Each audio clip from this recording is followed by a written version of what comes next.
Welcome to the Christian Woman Leadership Podcast, where we hope to inspire you to embrace your God-given gifts, skills, and passions in order to lead with confidence. We want you to remember that you are fearfully and wonderfully made in the image of God, and you are fully loved by Him. You have been designed on purpose by God with unique gifts and passions in order to love and lead those around you. I'm your host, Esther Littlefield, a pastor's wife, business owner, mom, and writer.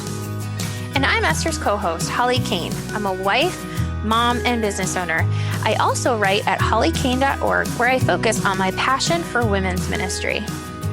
Together, we chat about important issues that Christian women leaders face. In addition, we interview other women just like you who lead in various roles, from church to community to business. Through this podcast, we offer you encouragement, tools, and resources to help you on your leadership journey. We are so glad you're here with us. Hey, friend, and welcome to the podcast. I'm your host, Esther Littlefield. I am so glad you are here with me today. I have a quick favor to ask. If you enjoy this podcast, would you share it with a friend? We would love for more women to be encouraged in their leadership journey. And the number one way for that to happen is when you share the podcast with your friends. So I super appreciate it if you take a minute to do that. Do you ever find yourself feeling frustrated in your relationships? Maybe you have an ongoing conflict with your spouse, or a stressful pattern of interaction with your child, or perhaps your boss continually asks you to stay late when you really want to go home and be with your family. What if there were things you could do that would shift these unhealthy patterns or behaviors? What if you had some tools that would allow you to recognize why these interactions are happening and support you to respond in a different way? In today's episode, Holly and I are chatting with our friend Charlotte Easley, and we're talking all about relationships. Now, in episode 203, you heard from our guest, Heather Thompson about the value and importance of relationships and why we really need to prioritize them in our life. So today we're taking it a step further and diving into how our thought patterns impact our relationships and might even be sabotaging your relationships without you knowing it. And we're looking at how you can do things differently. I know you're going to love this conversation with Charlotte. She also has an amazing resource that she mentions during our interview, the 10 thought habits that may be sabotaging your relationships. And I know you're going to want to grab that after our conversation today. So make sure you head over to the show notes to get the links for everything Charlotte mentions, as well as any resources that you hear throughout our conversation. Now, before we dive in, let me share today's sponsor, which is my course, Confident Conversations. Being able to navigate tough conversations is a big part of having healthy relationships. But what if you struggle with what to say in these conversations or whether they're even necessary? You can implement some of the things that Charlotte talks about in today's episode. But if you would like a practical resource full of scripts and resources and a little bit of coaching and training on what to do, on how to initiate and lead hard conversations, then that is what I'm providing for you inside of my course. Head to confidentconversations.co, just .co, not with an M, to grab this mini course today. And again, the link for that will be in the show notes. So after you listen to today's episode, head over to my website, estherlittlefield.com, and you will find Charlotte's episode right there. All right, friend, let's dive into our conversation with Charlotte Easley. Well, welcome, Charlotte, to the podcast. We are really excited to be talking with you today. So to kick us off, can you just tell us a little bit about yourself and what your life and leadership looks like right now? Okay.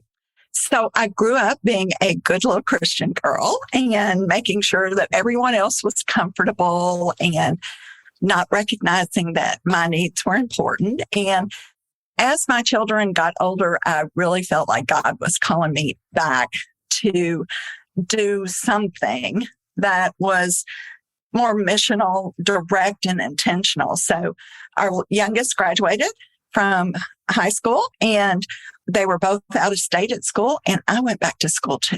So huge shift in the family dynamics for mom to not be at everyone's beck and call. And as I was learning more and more about how to be who I was, separate from my identity as a mom, as a wife, and even as a therapist, I was learning more about God's love for me and that I didn't need to push so hard, and that it was important for me to be hospitable and kind and loving, but that I did not have to put everyone else's needs before mine. So I love to learn, so I've just keep learning. My leadership journey I've always kind of been that one that if no one says I'll do it, I'm like, okay, let's figure out how to do this. And I think that those experiences have allowed me to move into, I was a therapist for a while working with sexual trauma and women who just wanted to move forward. And God really said, where your gift is helping them, not so much with the past, but what now? And where do we go from here? So that's when I hung up my therapist plaque and moved into coaching. And now I'm walking with women in ministry, leaders in churches, leaders in professional fields who are Christians and just wanting to figure out how to align their lives with their values and their faith and live that out in a secular world. Sometimes that's not really inviting, or in a faith community where sometimes there's old ways of being. I'm so excited to talk to you today. So you mentioned your leadership journey a little bit. Can you talk about that a little bit more for us? And maybe when you realized you were a leader? Well, probably when I was really young. I was that bossy girl who really it was really about, I could herd the cats, right? And some of my teachers recognized that. And I was actually I'm an introvert presenting as an extrovert. So some of my teachers really realized that and pushed me into roles that were very uncomfortable, but actually helped develop those skills. So I was thankful for that. I think in college, I tried to stay away from it, but it's just God, right? It's just, He was developing those things.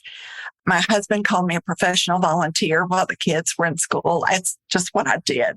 So I was always still leading and guiding and planning. And I've always mentored women, and I enjoyed creating space for them. And when I just talked about going back to school, I had my Bible study praying for me for about a year, saying, give me a passion for something that breaks your heart. Give me a vehicle to drive that passion. And within a month after my son went away to school, and he went to military college, so there was no contact. And I was like, here I am, this mom, just what am I going to do with myself? And my husband's going, what are you going to do with yourself? I saw a small ad in the paper for the Christian college down the road, and they were starting a new MSW program. And I went and talked to them, and within 2 weeks, I was enrolled. And when I enrolled, there were other leaders there.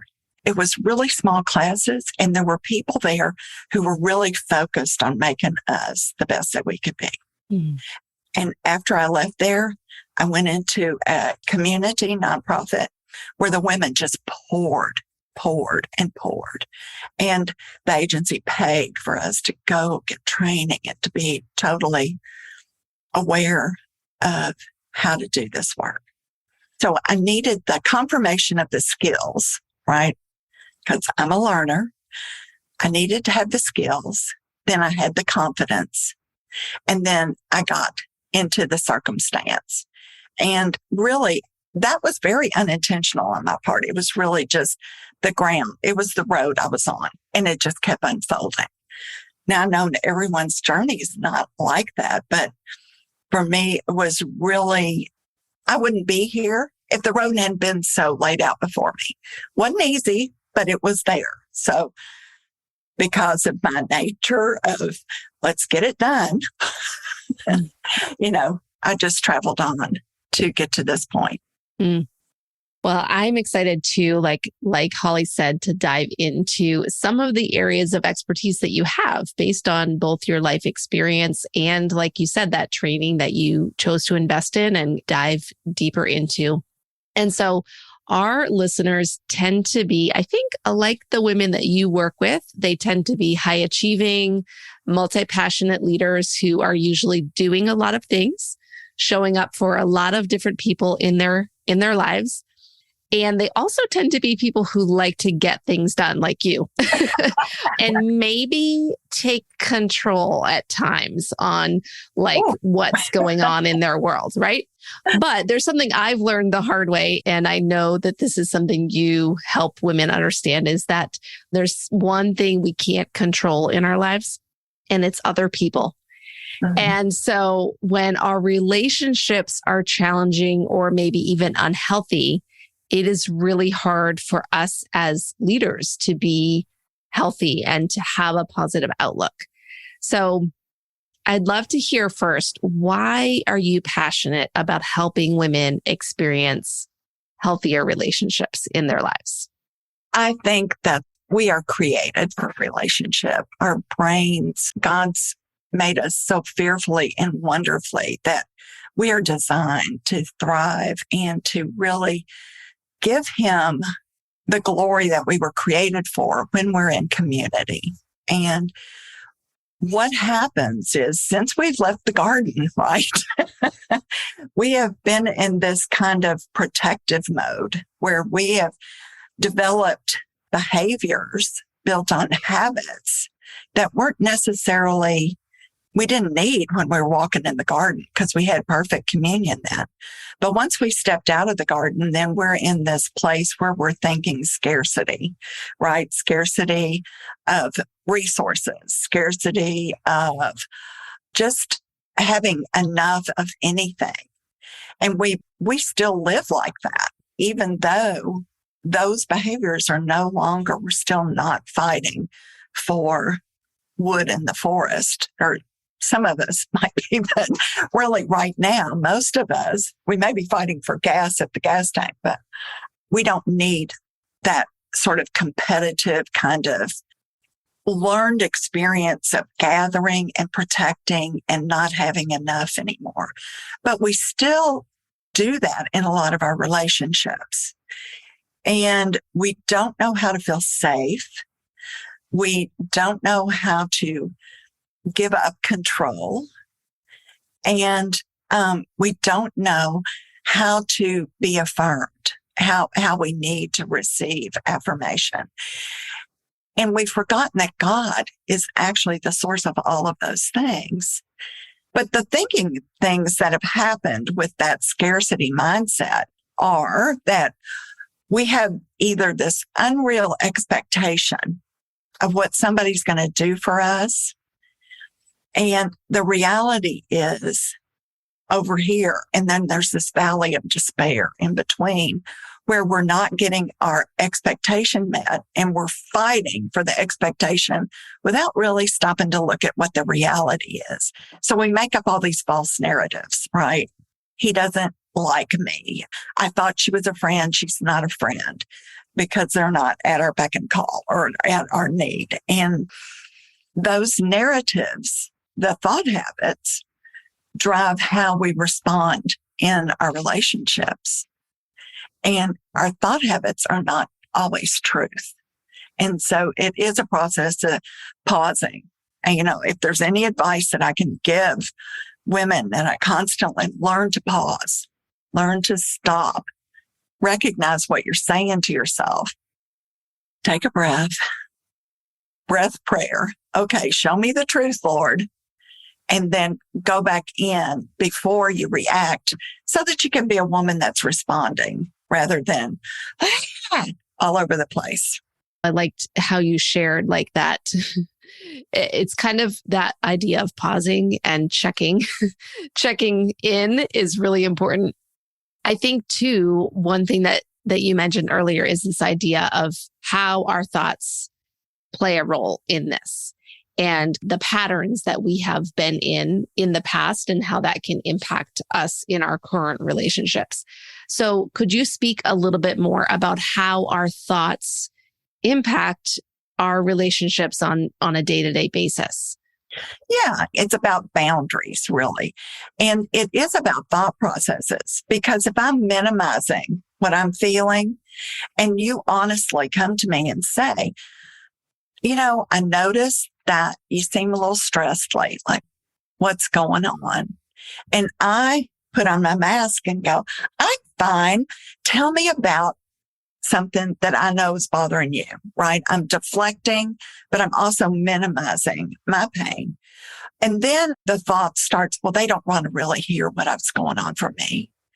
I don't want to burden them with my stuff. And it's like this septic tank, and we keep pushing our stuff down. And then what happens is husband walks in the door, and all of a sudden we're going, where have you been? I've been waiting on you forever. Dinner is ready. And it's not even anything that he's done, but because we're denying all of our stuff and pushing it in, it's going to seep out the sides and we become reactive. So it's like learning to pause when somebody says, what's going on? I notice you're low, or how are you? Instead of going, I'm fine. How are you? And just launching into that other conversation where we're much more comfortable, is saying to people, it's been a hard day.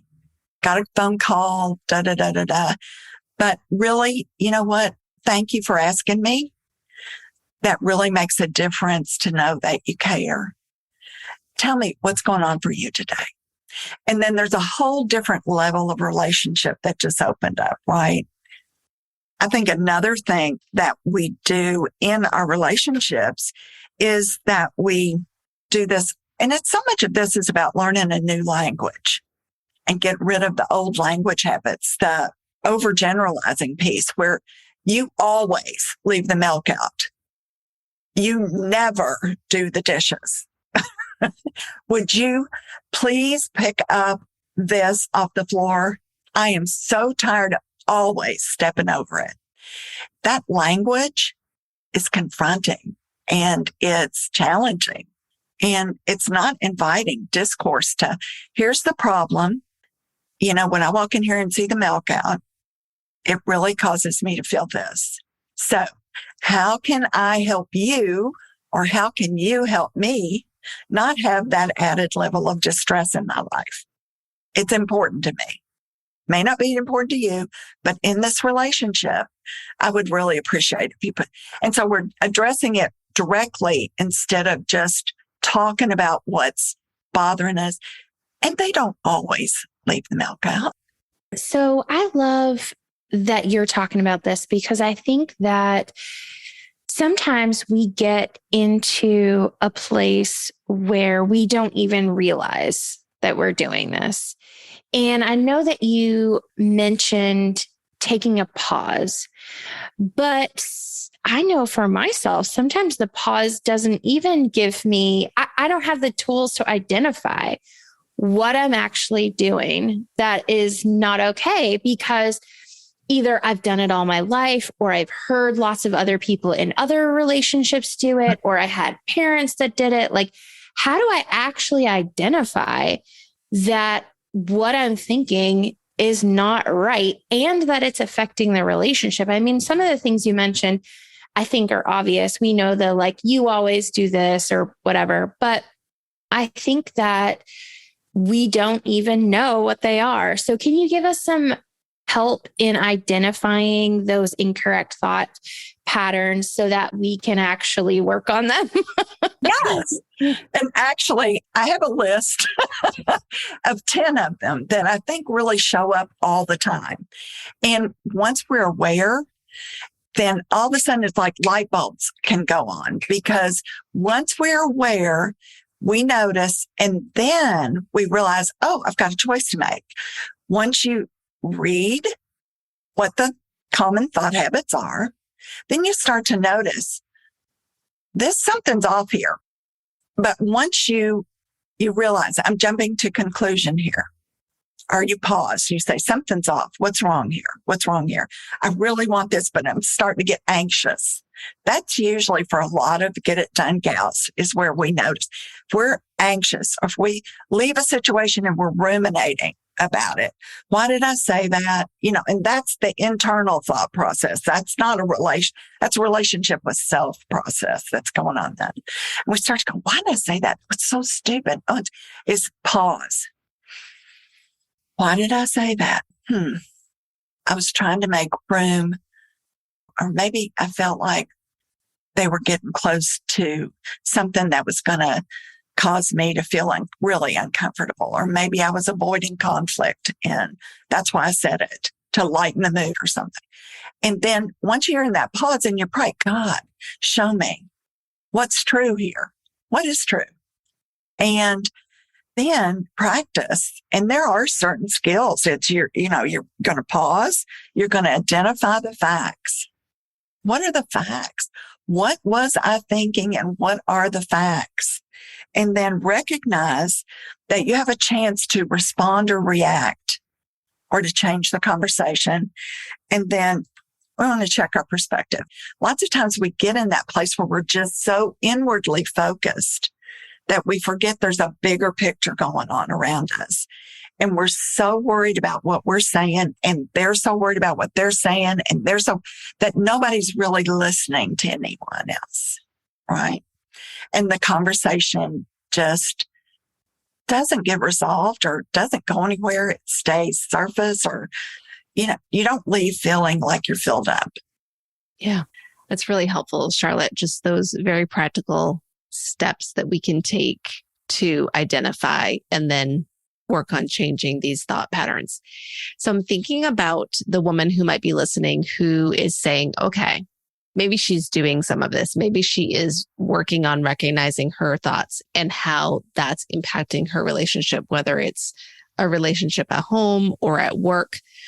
But in that, there are things that are happening, let's just say another person is doing, that continues to happen even when she is making efforts to change and to adapt her thoughts, right? So what would you say to her when there's something, and we're just going to assume it's something unhelpful or unhealthy for the relationship that continues to happen even when she is doing this work, the internal work of, I'm asking God to show me the truth. I'm changing my thoughts. I'm adapting maybe my reaction, my response to the situation. But this situation, this unhelpful or unhealthy situation continues to persist. Yes. Esther and Holly, I love a good boundary, right?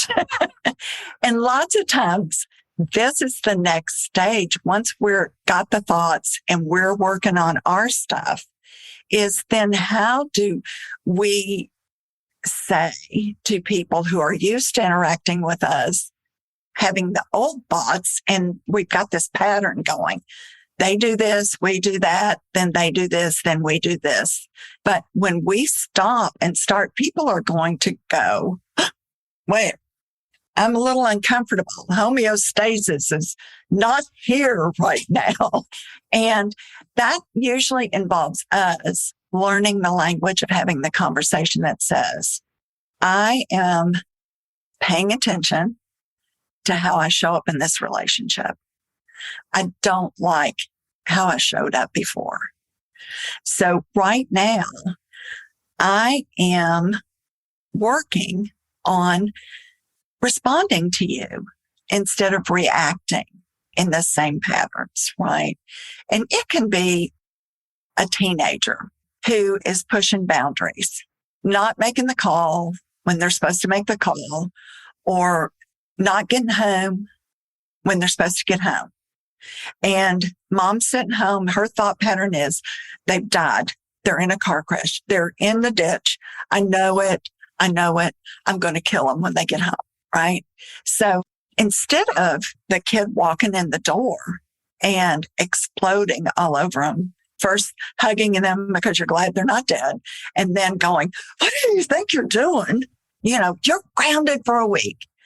If we respond with, I'm glad you're home. We'll talk later. They're going to get, well, I knew you'd be upset. And I knew you'd, with all this stuff.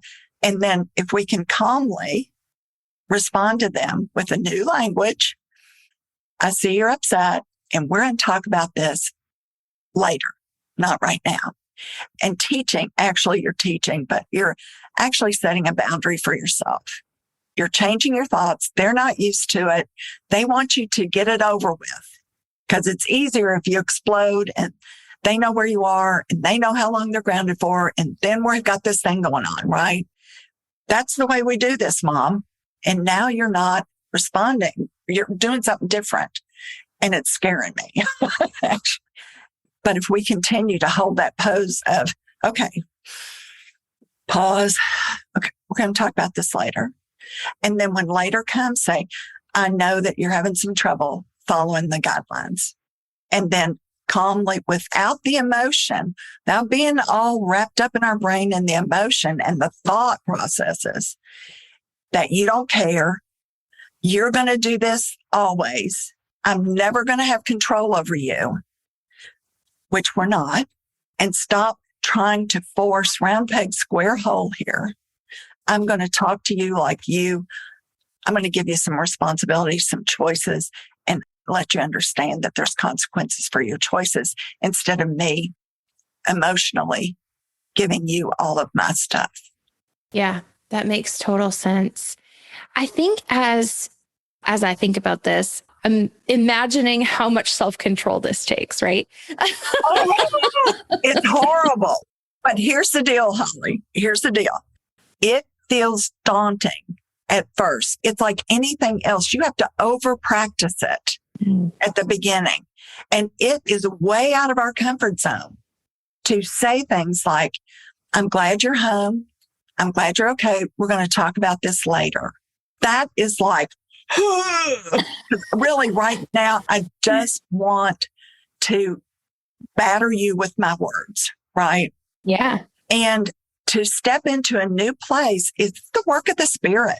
It is that fruit of the Spirit, which is a whole nother conversation and is a tool that we as Christian women, we forget that we don't relate to the world like everybody else does. We have tools, we have gifts that are available to us, not, to manage situations. That's why Paul can sit in jail and sing hymns of praise. We can sit in our discomfort if we're asking and if we submit to the Holy Spirit to allow us to change the way we show up in our relationships. And when we do that, people are going to push back on us when they see us changing. And to be honest, some friendships, you'll lose some friendships because they don't want you to change. They're very comfortable with you being in the same pit sometimes as they're in, right? You're getting down in the pit with them. We can sit there, but we cannot set up camp there. We cannot do that. And as Christian women, especially, we're called to come beside people, but we're also called to exhort them to move toward the Lord, right?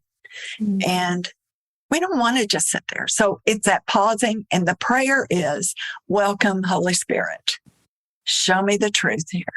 Give me the strength. Give me the joy. Give me, And it is not an overnight thing because it's so foreign to us. And the culture doesn't support that either, right? Because we got to hurry to the next thing. So to sit and be deliberate about it.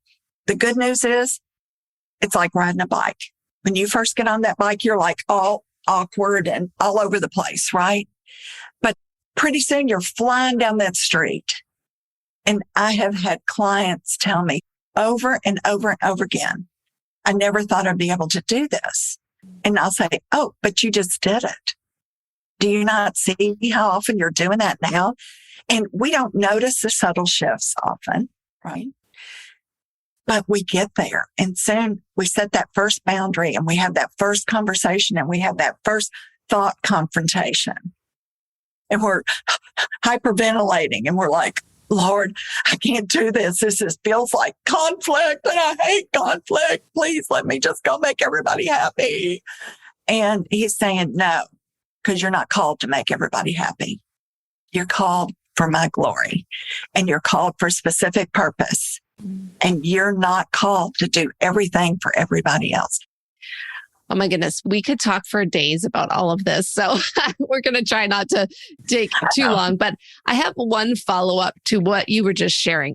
And I love that you use the example of the teenager because Holly and I both are in the teenager world right now. So like we need that help with the self-control and the responses and all that.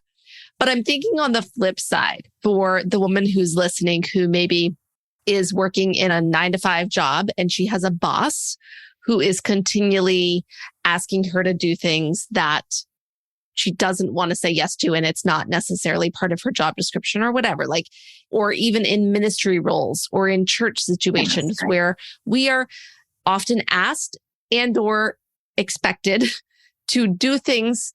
And like you said, often we want to make everybody happy. We want to be liked. We want to say yes to all of these things. Mm-hmm. We want our boss to like us. We want to get the promotion. So we keep saying yes to things because we think that's going to lead to the next step, right? But I guess I feel like it's slightly different when we're thinking about this in that scenario versus the scenario where maybe we are the leader and we're the one, with the child or the teenager that we're dealing with. So just any tips for learning to set that boundary or learning to respond differently when we are in a situation where someone else is over us, I guess. Yes, it is very different. And I think it's very easy for me to tell somebody, oh, just set a boundary. Just tell them that you can't do that and to give it to somebody else. And that is not going to get you the promotion. That is not going to get you into good graces with your boss and may set you up for some pain. So I'm not sure where I got this, and I'd love to credit the right person. But I think one of the things is when we are working in a 9-to-5 situation, right? One of the things that I have had clients use before is, okay, you're working hard on one project and all of a sudden they come in with another project and say, this has to be done today. One of the things that they have said is, okay, let me be real clear here. The project that I'm working on right now had a due date for tomorrow morning, but this project needs to be done this afternoon. So I need you to tell me where you want me to spend my energy and which one is a priority to you. Because actually then you are allowing them to own the decision without you accepting. And I think if we're open and curious, right? That's kind of an open and curious question as opposed to, you want me to do what? Oh my gosh, I just hate this job. I can't do it all. What am I going to do? Let me call the kids and tell them I can't, give them the husband, pick up the kids at soccer. And we're already down that spiral. It's once again, pausing and practicing. Maybe the first time that happens to you, you just go, okay, and you do what you need to do, but you practice then going, next time this happens, I'm going to just ask them which one's a priority and how they want me to spend my time, because my time is their time while I'm here. So I'm going to let them make the decision on what needs to be done first. And they may not like that.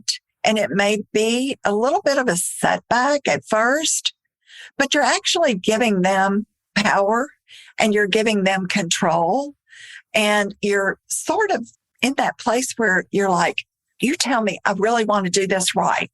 So it changes the conversation a little bit. And I know this is hard.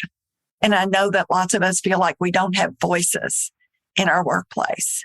And I know that that can be met with a really snarky, horrible comment about our abilities or who we are as a person.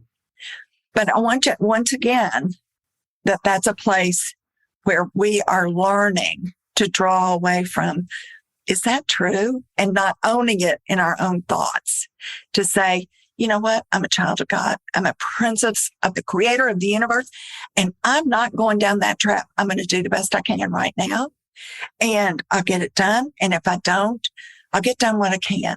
But at 5:00, I'm going to tidy up my desk. I'm going to do this, and I'm going to go home. Now, if I need to work on a little bit after the kids go to bed, just keep my mind fresh, maybe look at it with new eyes, I'm going to do that. But I'm going to make a commitment to myself that I'm going to do what I can without sacrificing everything that's important to me. And I'm going to pray for God to intercede for me. Yeah, I think that's so important what you're talking about, because I think when we think about boundaries, we think about saying, no, I'm not going to do that, or this more really aggressive, confrontational sort of way of setting boundaries, like you're not going to do this to me and this is how it's going to be.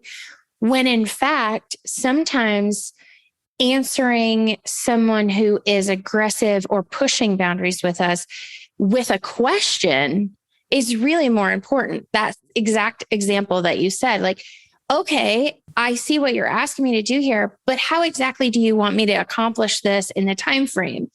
You know what I mean? And that really is a way of setting boundaries. And we just assume that it's negative and confrontational, when in fact, sometimes it exactly what you said is just being curious and being a good communicator in saying, you've given me this and you've given me this. How do you want me to prioritize this? Mm-hmm. I think we get so nervous that we have to be forward and aggressive, and that's not the case. Sometimes it truly is just presenting what's going on, because a lot of times those people are like, they've forgotten the other thing they've given you, right? And we assume that they know exactly what's on our plate, and that we assume that they're being mean or negative or trying to load stuff on us, when in fact, we are sometimes just assuming those things. So I'm really glad that you mentioned that and talked about it so openly, because we get confused on what that actually looks like. So as Esther said, I know we could talk about this forever, but we need to wrap up. And so, you're very familiar with this podcast, and you know that we believe that leaders are learners, and our guests have some really great resources that we know they're plugged into. So I'm wondering if you have a book or a podcast or any other resource that you've been learning from lately that you can share with our listeners. Yes. And I love this. I have two that I would like to share. The first one is, I know if you know, The Relentless Elimination of Hurry. Yeah. It's John Mark Comer. Mm-hmm. And he's done a podcast. It's a 10-series podcast with the guy that wrote To Hell with Hustle. Mm-hmm. And they talk about their two books together and how they overlap, and really Fight Hustle in End Hurry podcast. And because it's 10 and it's finite, and each podcast is so full of practical ways to address the scarcity of hurry, the mindset of hustle, the striving. And I loved it. I love the book because I think we live in such a scarcity culture. And I think there's so much spiritual formation to be done around sufficiency instead of scarcity. Mm. And the other one that I am loving right now is a classic devotional, and it's Oswald Chambers, My Utmost for His Highest. Mm. And every now and then I just go back and read the classic devotions. There's so many wonderful devotions out there, but that one really hits me because it asks me to be responsible for my behavior and my choices, and calls me to be intentional. And I think that that is something that we so easily push out of our day, right? And just fall into the day without intentionality. And we end up missing so much of who God is. Mm. Such good resources, Charlotte. I'm excited to check those out. So as we wrap up, we want to thank you for being with us, of course. And would you just share with our listeners the best way for them to connect with you? And if you have a resource or a gift that you'd like to share, feel free to mention that as well. You can find me at charlotteeasley.com. It's my website. And when you get on there, there's going to pop up a little thing that says sign up for 10 thought habits that may be sabotaging your relationships. It's a guide to those thought habits and some useful tools and some ways to change the language. Because language, it is like learning French or Spanish. It is a new language to change the way you think and interact with people and respond to them in a world that needs responders instead of reactors. Oh, and I love Instagram too, the Woman's Life Coach. That's my fun. I love the creativity plus the platform, the messages of everyone that's sitting here in front of me right now. And so you can find me there. Awesome, Charlotte. Thank you again for being with us today and sharing your wisdom and your thoughts with us and our listeners. You're so welcome. Thanks for having me. And I just want to say, Uplift Community was such a big part of my transition to coach. I feel like you guys are friends that I can have honest conversations with because I have had honest conversations. And I think that being a good business person and being a leader means that you surround yourself with like-minded people that will hold you accountable and lift you up. So I think that Uplift has always been that for me. Thank you. Thank you. I appreciate that. Hi, friend. Thanks so much for listening to this episode of the Christian Woman Leadership Podcast. We're so glad you took the time out of your day to listen, and I truly hope that it made an impact on your ability to lead well. If it did, would you consider sharing this episode with a friend? You could take a screenshot of the episode and share it on your social media, maybe an Instagram story or on Facebook, or you could just text the link to a friend. We would truly appreciate that, as when you share with a friend, it helps spread the word about the podcast, and it helps more women to be able to be impacted so that they can lead and love others well. Now, don't forget, your leadership matters, and it's time for you to embrace your gifts and lead with confidence.